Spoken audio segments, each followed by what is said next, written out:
जगतसिंहपुर जिलार विभिन्न जगन्नाथ मंदिर में नवजौवन बेश दर्शन देउछंती चतुर्धा मूर्ति 15 दिन काल महाप्रभु ज्वर में पीड़ित होगा पर आज सुस्थ होइछंती। प्रभु आज श्रृंगार होगा सहित भक्त मान दर्शन देउछंती। पंचसखा मानकर साधना स्थल ध्यानकूद ठारे महापुरुष अच्युतानंद तांकर माता पद्मावती को ध्यान बड़े महाप्रभुंर रथयात्रा दर्शन कराइथिले। एही स्मृति को दृष्टि रखी सेठे रथ सदृश श्रीमंदिर में महाप्रभु चतुर्धा मूर्ति पूजा पाई आसुछंती। ध्यानकूदरे केमिति रहिछि नवजौवन दर्शन नीतिकांति से बाबद अधिक सूचना देउछंती हम प्रतिनिधि मनोज दास।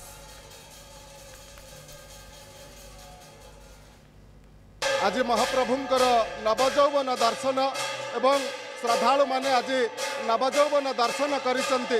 दीर्घ 15 दिन काल महाप्रभु चतुर्धा मूर्ति जेभली भाव में अनवसर रे थिले एवं प्रभु ज्वर रे पीड़ित थिले आज प्रभु सुस्थ हेबा परे आज प्रभु श्रद्धालु माननकु दर्शन देइचंती। किभली आज दर्शन कले ठाकुर राजा हिसाब रे आपण केते आत्मतृप्ति महाप्रभु को दर्शन करी केते आनंद लाभिले? आनंद निश्चय जेहेतु ठाकुर 15 दिन है असुस्थ थिले एवं उपचार पर आज नवजौवन दर्शन करछंती एवं रथ को जावाक प्रस्तुत अच्छा माउसी को जन्मस्थान को तेणु आठ आनंद आ कौन हो पारे। तेणु सर्वसाधारण समस्त भक्त मैंने अपेक्षा कर दर्शन लभा आज प्रभु को दर्शन कले आज केते मन में व्याकुलता थिला प्रभु को दर्शन करने बहुत व्याकुलता थिला आनंद भी लगे खुशी भी लगे। ये अपूर्व दर्शन आर भावर केवे अंत नहीं जो भाव को अनुभव व्यतीत केवे व्यक्त करहब नहीं। ये महाभाव ये विश्व प्रभु अनंत ब्रह्मांडर स्वामी जगन्नाथ महिमार अंत नहीं कहवा आम पक्षर सहज नुह। तेणु आज पवित्र ध्यानकूद पीठर प्रभुंर यही भव्य दर्शन एवं सेवा नीतिकांति सेवा मान पाखे आम कृतज्ञता।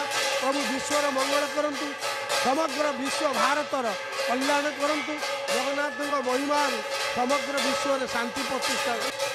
आम तो दलित हिसाब से सबुदिन ठाकुर सेवा करुचु। आज भक्त मैंने एकत्रित होती ठाकुर दर्शन कर आनंद अनुभव कर।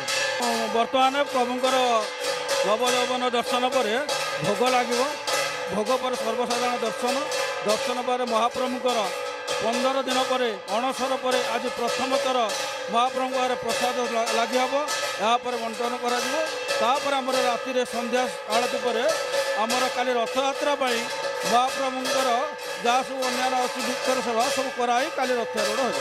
बहुत भल दर्शन है एवं बहुत आनंद लगे बहुत आनंद लगे।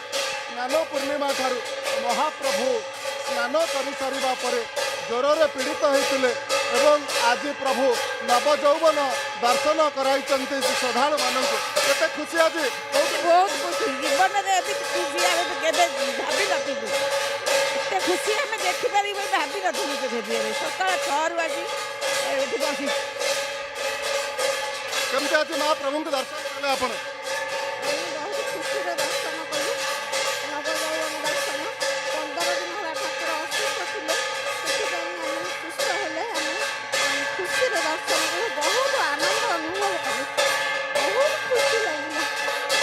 रथ प्रस्तुत होती पथ प्रस्तुत होती एवं महाप्रभु आसंता काली रथारूढ़ हेबे एवं रथरे श्रद्धालु मानन को दर्शन देवे। समस्त भितर व्याकुलता समस्त भितर उत्साह आसंता काली को समस्ते अपेक्षा कर रही केतबले चतुर्धा मूर्ति कालिया शांते रथरे रथारूढ़ हेबे एवं श्रद्धालु मानन को दर्शन देवे ताकू ही समस्तंकर अपेक्षा। ध्यानकूद पीठर कैमरा पर्सन संतोष मल्लिक मनोज दास न्यूज 7।